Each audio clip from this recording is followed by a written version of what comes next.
Côte d'Ivoire, que faire après l'obtention du baccalauréat? Les titulaires de ce diplôme assistent aux journées de l'orientation du bachelier 2017.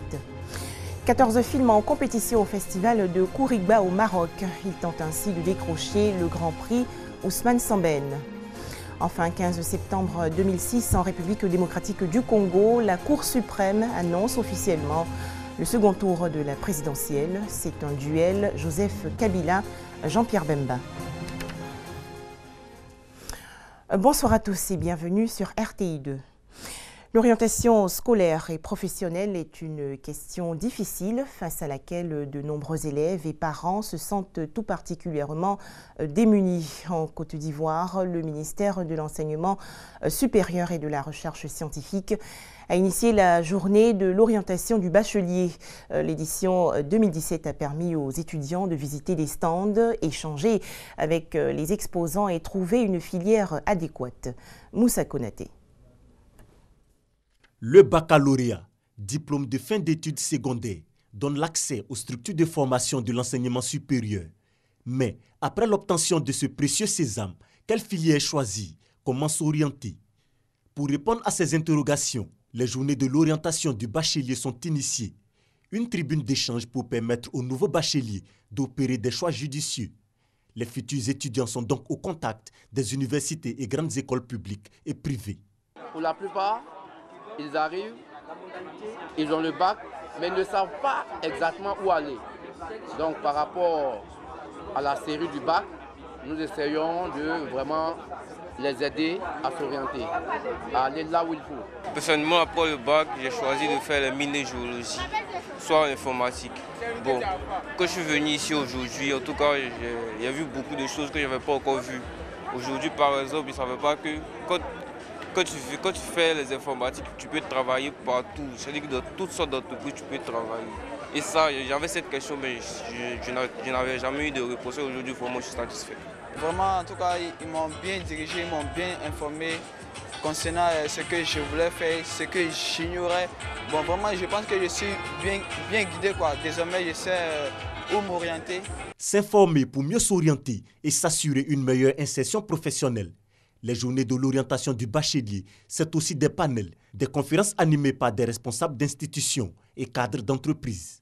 Il faut que l'individu lui-même arrive à se connaître véritablement.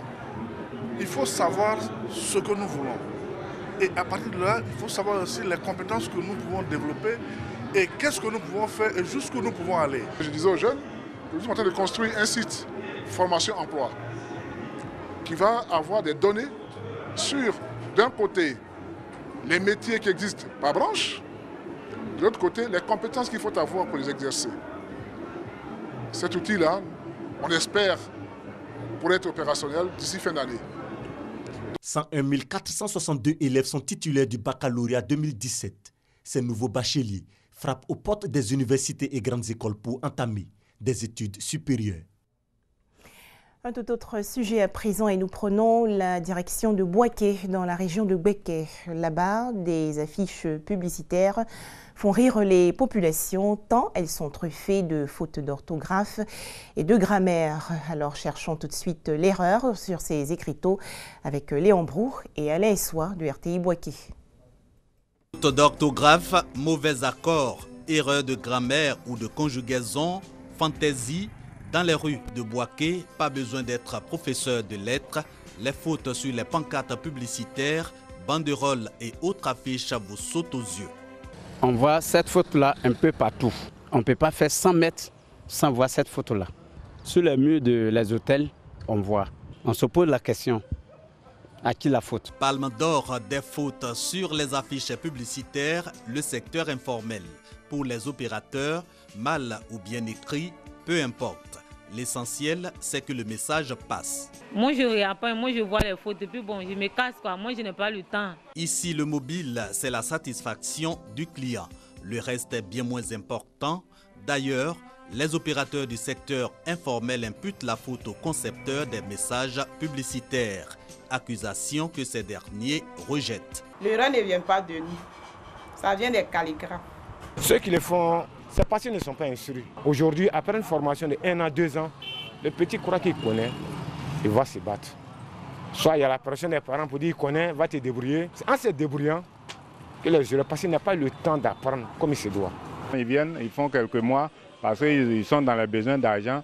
Ils laissent le métier, ils s'en vont. Et arrivé là-bas, ils se débrouillent à faire le métier. Oh, ils n'ont pas bien appris. Arrêtons-nous là, car la moisson est déjà abondante. Cependant, si l'envie vous vient d'aller vous faire une beauté dans ce salon de coiffure, ne vous gênez surtout pas, mais levez tout simplement la tête pour lire ceci.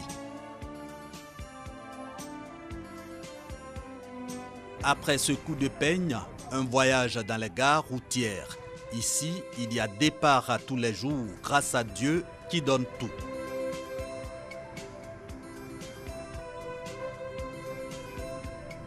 Le diagnostic posé semble donc clair.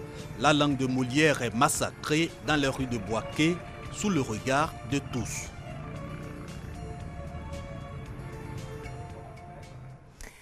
Dans le village d'Aboisseau-Comoé, dans la région sud-est du pays, en revanche, l'heure n'est pas au rire, car les habitants vivent un calvaire. Ce village n'est pas connecté au réseau électrique et les populations n'ont pas accès à l'eau potable. Elles expliquent ce soir leurs difficultés au micro de Soro Corona et Charles Tatou de RTI Bouaké. Esther Kwasi, élève à vacances à Aboisseau-Comoé, son village natal. Pas de temps de repos pour la vacancière. Elle est obligée de parcourir 2 à 3 km afin de recueillir un peu d'eau pour les besoins de la famille. Je suis venue passer les vacances chez ma grand-mère. Depuis que je suis arrivée, on puise l'eau au puits seulement. C'est loin. Dans cette localité située dans le département d'Aboisseau, l'accès à l'eau potable se pose avec acuité. Une seule pompe hydraulique villageoise pour une population de plus de 5000 âmes. Si tu n'es pas arrivé à 1 heure, là, tu ne peux pas avoir l'eau. Il y a des fois même là, tu vas à 1 heure même là, tu ne gagnes pas. La programme de poitrine ici, beaucoup là. Tout le temps charrer l'eau là. Outre le manque d'eau potable, Aboisseau-Comoé est frappé par une autre réalité. Le village n'est toujours pas connecté au réseau national électrique. C'est un problème majeur ici à Aboisseau-Comoé. Pourtant, on peut dire que les poteaux électriques que vous voyez là sont plantés il y a de cela pratiquement 4 ans. L'accès à l'eau potable et à l'électricité ne sont pas les seules difficultés qui entravent l'essor économique et social d'Aboisseau-Comoé. La dégradation très avancée des pistes villageoises bloque également l'évacuation des productions agricoles, notamment le binôme café-cacao et l'EVA. La route n'est pas bonne. Pour voir ça, si tu vas prendre plein de 40 000 pour prendre Aboisseau-Comoé à l'époque 62 km, pas trop ça. Pourquoi l'État que de nous aider. Aboisseau-Comoé attend sa connexion au réseau national électrique, la construction d'un château d'eau et les pistes pour une meilleure évacuation de ses productions agricoles. Des infrastructures pour sortir ce village de sa léthargie. Casablanca, ville située dans le centre-ouest du Maroc, accueille le festival du cinéma de Kouribar. La 20e édition se déroule du 9 au 16 septembre prochain. À noter que les 14 films en compétition traitent le vécu difficile des femmes africaines. C'est un reportage de Franck Quadio. Attention, certaines images peuvent choquer. Une quinzaine de projections pour la sélection officielle de ce 20e festival du cinéma africain de Khoribcha. Le militantisme, le descriptif, l'éloge ou la noirceur des sentiments humains symbolisés par Félicité dans l'ingomissa du Sénégal. Le regard décalé, bref, plusieurs écritures cinématographiques.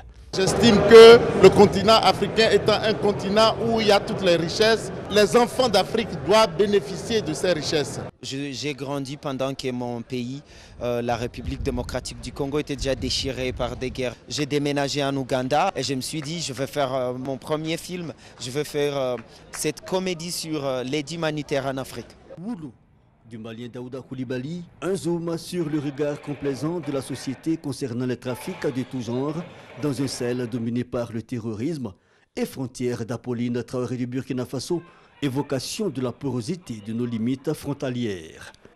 on se bat de notre manière pour parler de notre culture, pour présenter notre culture à travers le monde. Et ce film, mais qui s'appelle Frontières, montre combien l'unité africaine est fragile, combien la corruption gangrène nos pays.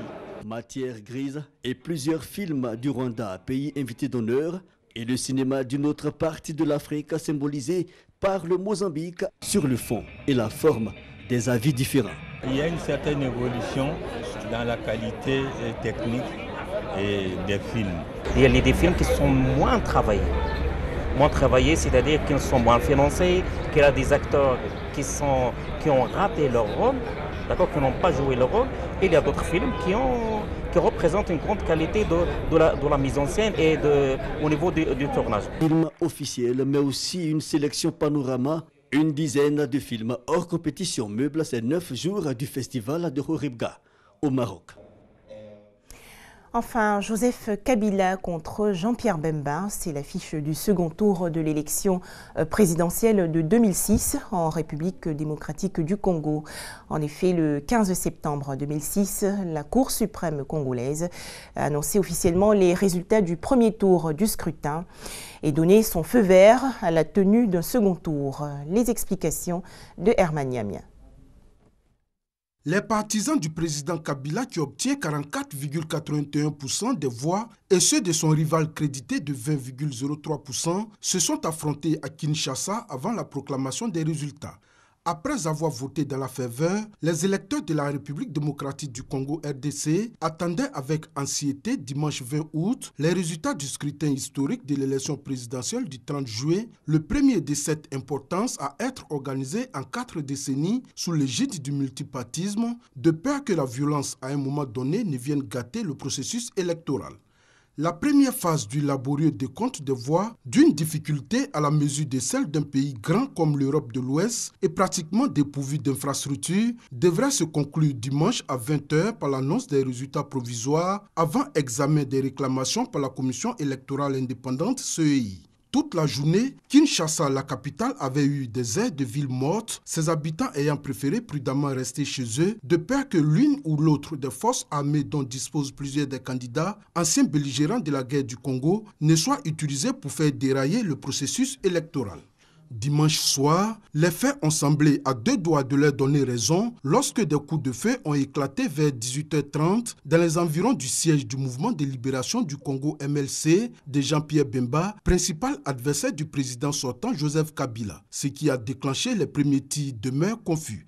Alors que dans l'enceinte en briques de la paroisse Sainte-Anne où est installé le centre de presse de la CEI, son président Apollinaire Malou Malou s'apprête à annoncer les résultats de l'élection présidentielle. Des coups de feu se font entendre puis se rapprochent. Des éléments armés isolés progressent vers la CEI. Ils ouvrent un feu d'abord sporadique puis de plus en plus nourri. Une partie des policiers déployés devant le bâtiment y refluent en toute hâte. Sur le boulevard désert, d'autres prennent position, collés au mur ou derrière les arbres pour se protéger des rafales. La CEI semble faire figure de cible en ce moment crucial, alors que d'autres mauvaises nouvelles s'accumulent. Le camp de Jean-Pierre Bemba affirme déjà qu'un de ses éléments a été tué par ceux du camp présidentiel. L'une des 2 télévisions du président du MLC est d'ailleurs attaquée par des hommes en armes, fidèles à la présidence et doit interrompre ses programmes. L'abbé Malou Malou ne peut ni donner sa conférence de presse dans une CEI où chacun marche courbé de peur d'être frappé par une balle perdue, ni quitter les lieux. 13 blindés des Nations Unies sont alors massés devant le siège de la CEI, moteur tournant. Après une longue attente, l'abbé Malou Malou, visiblement effrayé, sort entouré des gardes du corps, ceint d'un gilet pare-balles et s'engouffre dans l'un des véhicules. Le convoi part aussitôt vers la radio-télévision nationale congolaise, essuyant des tirs sur son passage. Tout le Congo ayant accès à la télévision est alors devant son récepteur depuis des heures, ignorant tout de l'étrange situation qui agite un seul quartier de Kinshasa. Enfin, à plus de 11 h du soir, l'abbé Malou Malou annonce sur les ondes qu'avec un taux de participation de 70,54%, les Congolais n'ont élu personne au premier tour de l'élection présidentielle.